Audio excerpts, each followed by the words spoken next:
Selamat pagi, selamat beraktivitas di hari baru yang Tuhan Yesus berikan.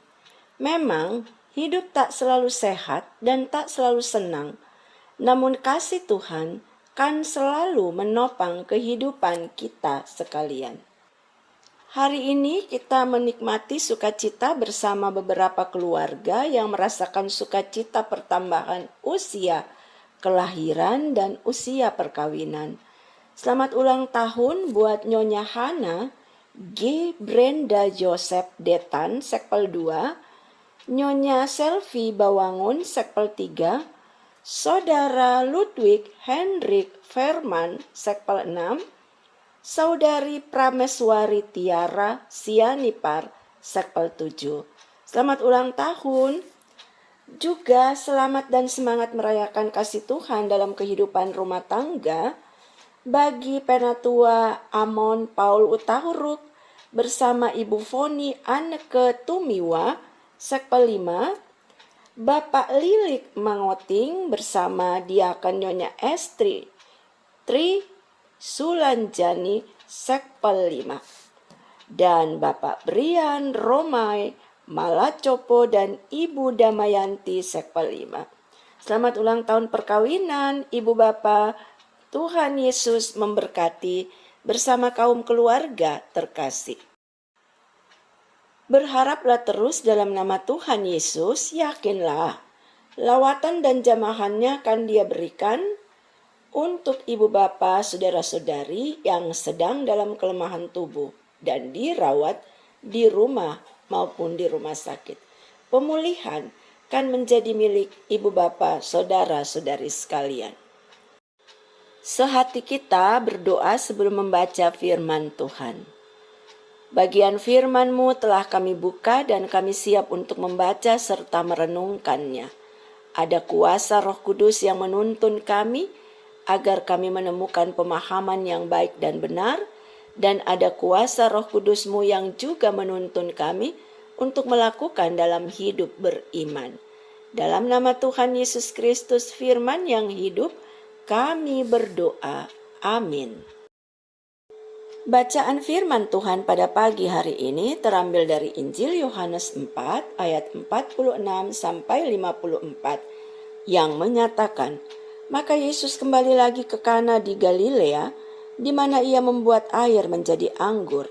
Dan di Kapernaum ada seorang pegawai istana, anaknya sedang sakit.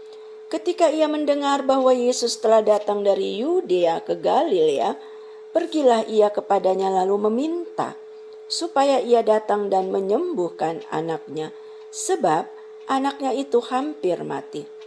Maka kata Yesus kepadanya, jika kamu tidak melihat tanda dan mujizat, kamu tidak percaya. Pegawai istana itu berkata kepadanya, Tuhan, datanglah sebelum anakku mati. Kata Yesus kepadanya, pergilah, anakmu hidup.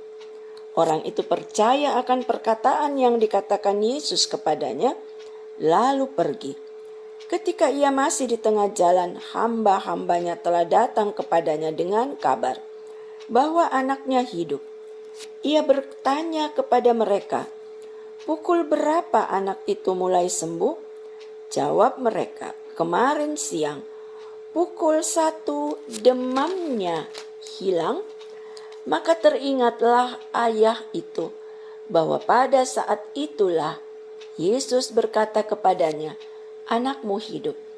Lalu ia pun percaya, ia dan seluruh keluarganya.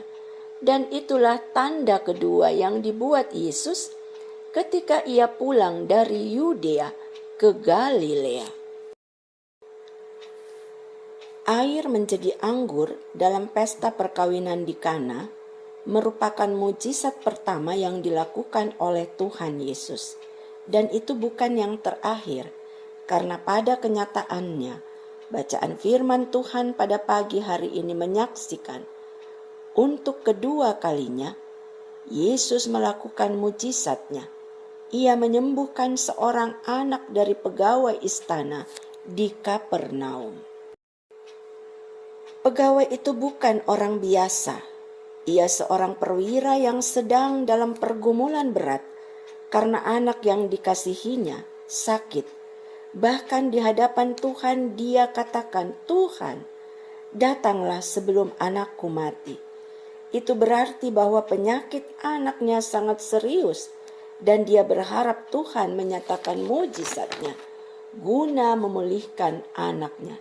Sehingga tidak heran ia datang kepada Yesus dan memohon belas kasihan Tuhan. Tuhan berkata, "Pergilah, anakmu hidup." Sang pegawai istana itu percaya akan apa yang dikatakan Yesus. Lalu ia pergi. Pada akhirnya berita tentang kesembuhan anaknya ia dapatkan dari hamba-hambanya. Berita itu menghadirkan keyakinan yang luar biasa baginya, sehingga ia dan seisi rumah tangganya percaya kepada Tuhan.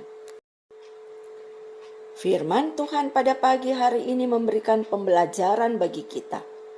Kita semua diingatkan, jangan pernah meragukan akan apa yang dilakukan Yesus dalam hidup kita. Dia tidak pernah terlambat menolong kita. Mujizatnya pasti Dia hadirkan di kehidupan kita yang percaya kepadanya. Mari datang meminta pertolongan Tuhan. Lihat, Dia pasti menolong kita. Saudara-saudara, mari kita berdoa di pagi hari ini. Terima kasih Tuhan Yesus, kembali kami tertunduk di hadapan hadirat-Mu yang kudus. Kami datang mengucap syukur untuk hari baru yang Tuhan beri. Dan kami datang juga berserah diri seutuhnya, agar kehidupan di sepanjang hari ini ada dalam pertolongan dan campur tangan Tuhan. Berkati kami dengan semua karya layan yang Engkau embankan. Berkati kami dengan setiap sukacita yang menjadi milik kami hari ini. Berkati kami juga di setiap gumul kehidupan. Kiranya ada pengharapan hidup yang tetap menjadi milik kami. Dan percaya bahwa Engkau tidak pernah terlambat memberikan pertolongan bagi kami. Bahkan menghadirkan mujizat-Mu di tengah-tengah kehidupan kami yang percaya kepadamu. Berkati karya layan gereja-Mu di sepanjang hari ini ya Tuhan. Berkati kami dengan sekeliling kami. Tetap pakai kami sebagai alat di dalam tangan-Mu untuk menyatakan kemuliaan Tuhan bagi sekeliling. Terima kasih ya Tuhan Yesus. Ini kami yang berharap, ini kami yang bersyukur. Dalam kasih Kristus Yesus, Tuhan dan Juru Selamat hidup kami berdoa. Amin. Selamat pagi.